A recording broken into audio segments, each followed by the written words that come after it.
Hey,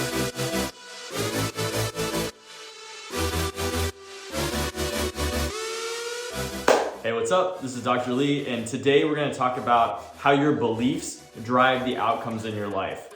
So this is something I actually commonly talk about in my chiropractic practice with patients, because if you believe that your body is designed to heal, that you're going to get better, you are actually more likely to see those improvements than if you believe the latter. So this is something that I really started diving into deep and looking into. It's like, what does the power of belief have to do with your outcomes in life?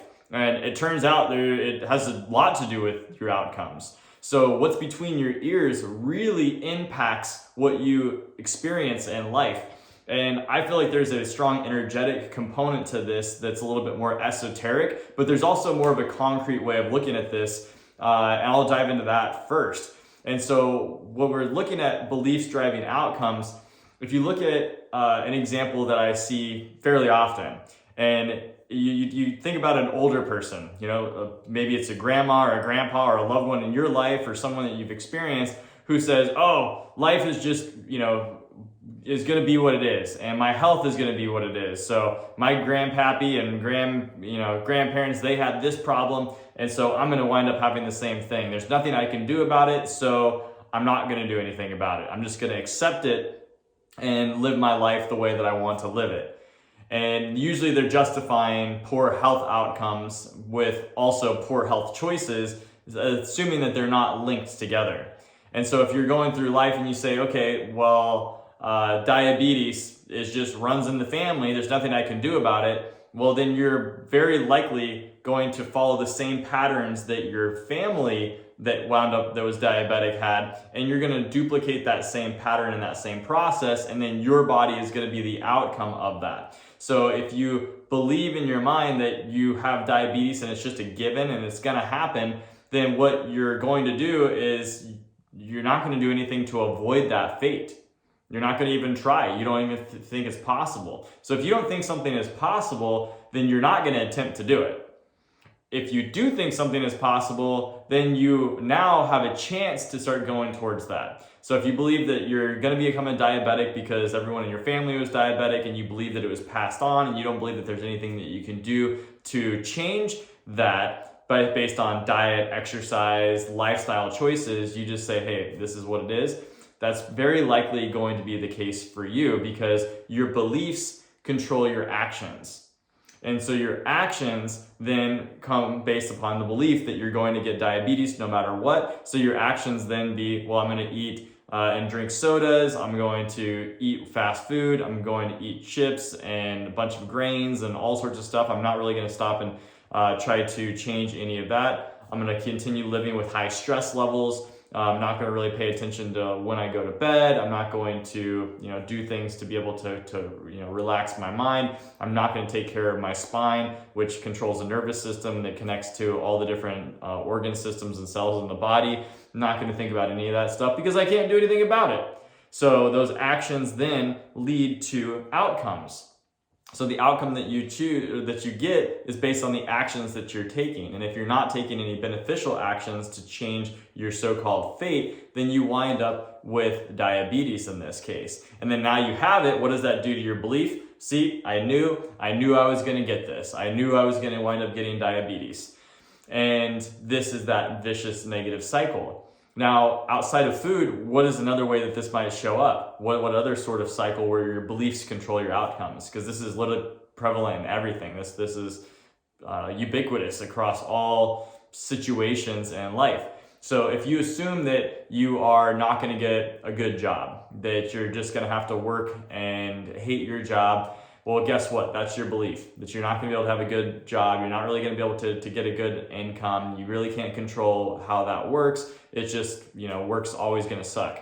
Well, that's your belief. Then your actions are going to be like, hey, well, I'm in a job that it kind of sucks, that I don't really like, that's not enjoyable. But you know what? That's just the way it is. I just got to tough it out. Just got to show up, collect my paycheck and do as little as possible so that that this job doesn't negatively impact my life any worse than it already is. And so your outcome then is a crappy job with a crappy basically life within work, and you have to live your life outside of work because you don't get any level of value from the work that you're doing. So life sucks, and you see, look, my life is miserable around work. The only things I enjoy are things outside of work. And then that trickles back into your overall belief that says, yeah, see, like this is the way it works. This is the way the world works. And then you seek out other people and other examples of other people that are miserable with you. And so you're like, yeah, see, they hate their life and they hate their job, and job sucks and work sucks. You just something you got to do, and that feeds into this belief structure leading to actions that leads to outcomes. And so this is this vicious cycle. So how do you interrupt this? What's a different way? Well, if you have a different belief structure, say that you believe that your body is designed to heal, which it is, but let's say that resonates and you can make sense of that. You're like, well, I was told that I'm going to be that I'm diabetic, but I don't want to accept that. I don't accept that. I believe that I'm not a diabetic and that I can do things to change that. Well, that's your belief structure, that your body is designed to heal, that you're not meant to be diabetic, that you're not meant to be disease-ridden. Then what you do is you change your actions. And those actions then they're seeking out other resources. Like that might be one of the steps. You're like, well, I don't know exactly what to do, but I'm going to start looking for solutions here. And as opposed to, if you believe that you can't, you're not going to look for any solutions. They're just going to, you're like, your head is in the sand like an ostrich sticking his head in the sand. You're not going to be looking for anything. But now, because you believe that you can, you're going to look for solutions and you're going to take action. And that's an action taking. The other thing is, now let's say that one of the things that you heard and read about and learned about didn't actually pan out for you. And you're like, man, it didn't change. Well, if you still believe that your body can heal, guess what you're going to do? Are you going to give up at that point? No, you're going to keep going. You're going to keep pushing forward, and you're going to look to something else. You're going to try a different solution, and you're going to see if that one will work for you. And then you'll try that on, and you'll work for it, and you'll take action, and then you'll see. And then you keep doing this until you reach success. And this is how success in any aspect of your life is achieved, is by assuming between your ears and believing that what you desire is possible for you, that it is conceivable, and then you just keep going and trying things until you finally find the thing that works and you don't give up. So your beliefs control your actions, because you're going to keep taking actions and trying different actions until you find out what works. And then what that does is that gives you a different outcome. Now that outcome is going to be representing the thing that you had believed in. Because you said, hey, I'm not going to get diabetes. Like this is something I can control. So it's like you're doing stress management techniques. You are learning about how the body functions, how the nervous system is connected up, and you're optimizing so your nerves that are going to your pancreas are firing appropriately. You're changing your diet. You're doing things to remove toxicity in the body, and you're like, man, look, I found like doing a little this and this and this was like the sweet, spot for me where I actually found out how I don't no longer have to carry around this diagnosis that I didn't believe that my body needed to have, or that I was stuck with. And so you wind up having this outcome that now reinforces that belief even stronger. And now you can walk around with conviction that people that say, oh, well, I'm just stuck with what I have. You can go, no, you're not stuck with what you have, because I personally am a walking example that you don't have to be in this situation. There's things that you can do to improve it. I was in the same boat. I did this. And so some people may still not resonate. They go, yeah, because they're not looking for a solution. Their belief structure is, in a totally different paradigm, that they're like, I can't heal. I can't get better. My life can't get better. And they're stuck. And this is something that can happen, and there's many different aspects of our life. So when you have one area covered, let's say health is not that big of an issue for you, right? Like your health is good. Then you go, okay, well, I've got this handled, but it's only one aspect of life, right? So maybe your health and the foods that you're putting in, different things like that are really are solid. What about your relationships? What about your work? What about your finances? What about your spiritual life? These are all different things that will be impacted on the same structure, the belief structure. What do you believe? Do you have a limiting belief in these different aspects and areas of your life? So it's really important to go through and take time to do an audit on these different areas and really set out what you believe is possible. Try to lay out what are your dreams. And a lot of times as you lay out your dreams, which can be very challenging, and it's a super important process to go through this, is when you lay out your goals and your dreams and your ambitions, you'll stop and you'll see, if you do this often enough and reflect on it often enough, you'll see that, oh man, there's areas of my life that I really have higher, say, belief structure in what's possible, and then others that is a lot lower, because that's really where you're resonating. So that's where I also believe this is an energetic component to this as well, because we get what we put out there. We get what we see in the world. Like, our lens for the world is our perspective. We can't have anybody else's perspective. We can do our best to put ourselves in somebody else's shoes and to learn from what somebody else has experienced, and then try to match up in our life how that might benefit us and what we can glean from those examples, or maybe things to avoid that other people have done. Be like, oh yeah, I heard this person did something dangerous and then it wound up leading to death. Well, I can learn from that example without having to do the same thing, that maybe that's not a good idea. And then we're constantly compiling these experiences from other people, but really the only thing that we can actually know for certain is our own perspective and our own experience.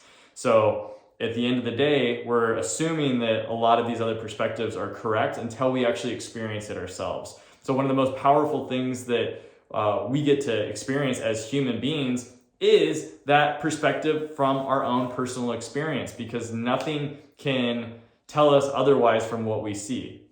If we see somebody, on the streets and they got mugged, and then somebody tells us, no, they didn't get mugged. You go, yeah, they did. And they say, no, like that didn't happen. Like, this is actually what happened. And you go, okay, well, I saw it happen. So, but there's 10 eyewitnesses, and 7 of the eyewitnesses said that they did it, but there's 3 that said, oh no, they didn't get mugged. This is something else happened. Everyone has a different perspective, and you might go to town really trying to battle and be like, no, this is what happened. And you're trying to explain it. But at the end of the day, each person is carrying their own perspective on the different things that they witness in their life. And it's very hard to tell somebody that their perspective is wrong. We have to go through life and march through with our own experiences, and it just gets larger and larger and larger in terms of the base of knowledge that we get from our own experience. But one of the problems is that today a lot of people are devaluing our own personal experience. When we start to basically what I mean by that is we're taking other people's word on something more than our own personal experience. And this is something that is really dangerous, because the media is constantly feeding us with information, right? We get information from all sorts of sources, TV, our phone, computers, people that we're surrounding, educational systems, workplace, and wherever we're getting our information from, people that we put on a pedestal or we say has an authority, then we often will lean towards and really, really listen to their advice, even if it doesn't match up with our own experience, because we go, oh, well, this person is credible, so I'm going to go ahead and lean on their experience. Problem with that is we then can start to be jerked around. It's really, really important that we get our own reference experience on what is true in our own lives and really handle that first. Of course, we can't know everything, but what we can do is we can look and say, hey, where's my personal experience, and what is it that is controlling that? Or what's my personal experience? And then what are the influences that are trying to change and shape what I know to be true in my life based on the things that I've experienced? Because there's other things that you think about life and that shape your opinions on life that aren't actually due to your own experience. They're due to other people's opinions and perspectives that you resonate with, that has become basically your knowledge base. And so when we look at how all of this shapes up and how all of this comes together, it's really amazing, because our belief structures, which determine our actions and our outcomes in life, so ultimately our beliefs control our outcomes, will be highly dependent on our personal experiences.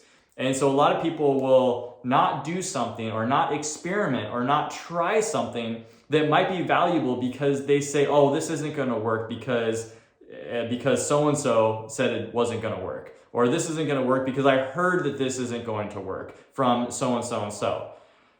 But that is somebody else's experience, and my way of looking at life is, okay, like other people might be right here, but until I try it out, how do I know that they were actually, correct? How do I know that they actually tried something out to the fullest? And this is something I see all the time. Being a chiropractor, we're outside mainstream medicine, and a lot of people have opinions about chiropractic, and people will openly at times share their belief that chiropractic doesn't work. They go, oh no, I don't believe in this chiropractic thing. Like, this doesn't work. And it's funny because from my perspective, it's worked for me. And we see hundreds of people a week in our office, and over 90% of people get the results that they're looking for in our office. It's a very high success rate, and been seeing this consistently with hundreds of people a week for years. And so I get to see this firsthand, where people who have not, experimented or have not tried this, and they're the ones that are influencing other people to stay away from this thing that doesn't work, because they don't, because that was what their, doctor told them, or that's what their friend who went to a chiropractor and tried it and it didn't work, or they went for one adjustment, for this back pain issue that they've had off and on for 15 years with severe degeneration and arthritis in their spine. They go, oh yeah, that one adjustment, it didn't work. It made me really sore, and I don't know if that's gonna help me.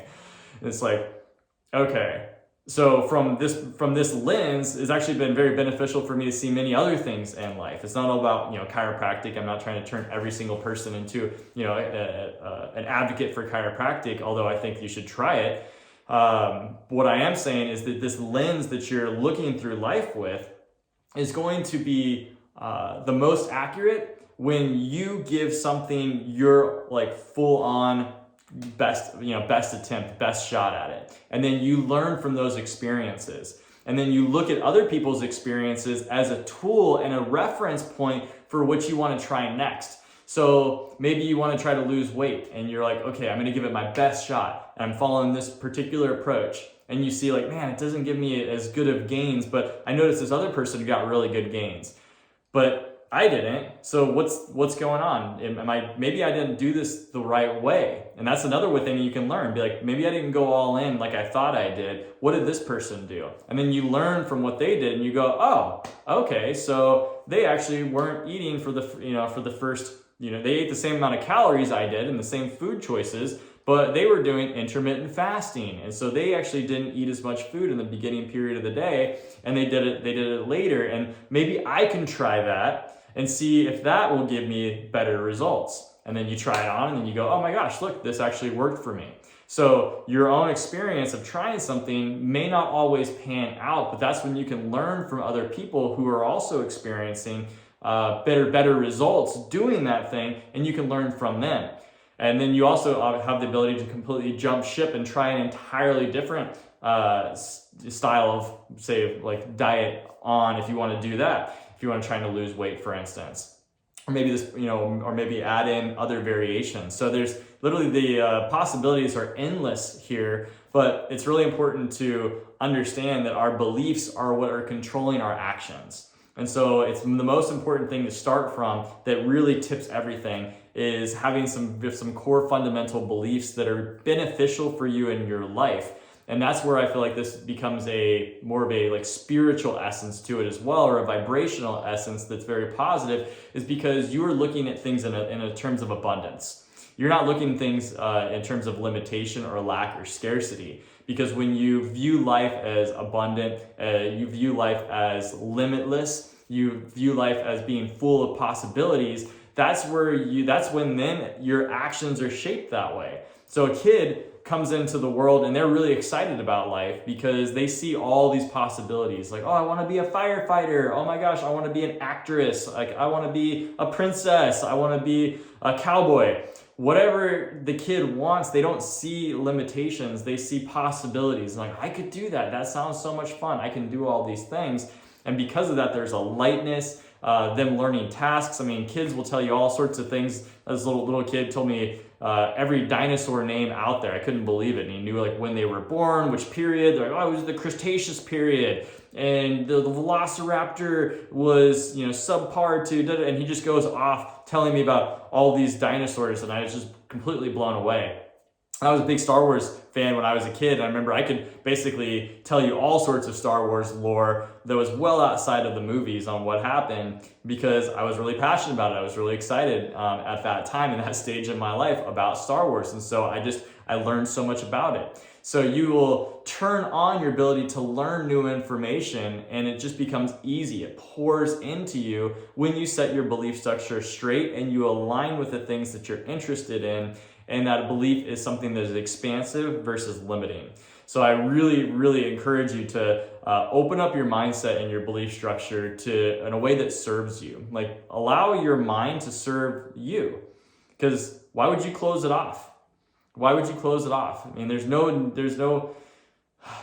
only negative of having a belief system that says, hey, the world is my oyster, I can do whatever, is the fear of being let down.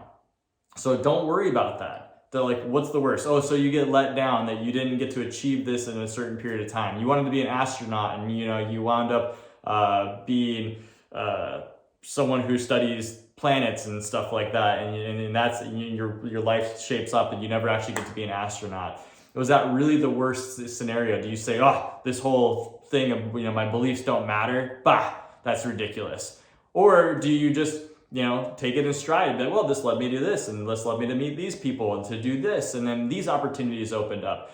Look at things from that perspective, and your life will start to blossom and it'll start to change. And it's one of the most amazing things and gifts that we have as humans is this ability to change our belief structures and to change the perspective. Because what you see is basically who you are. What you see in life is who you are. So I want you to really resonate with that, really meditate on that, think about that, because when you understand that your beliefs control your outcomes, then really the world becomes your oyster and things become so much fun. So I'm really, really excited for you to dive into this, and we'll see you in the next episode.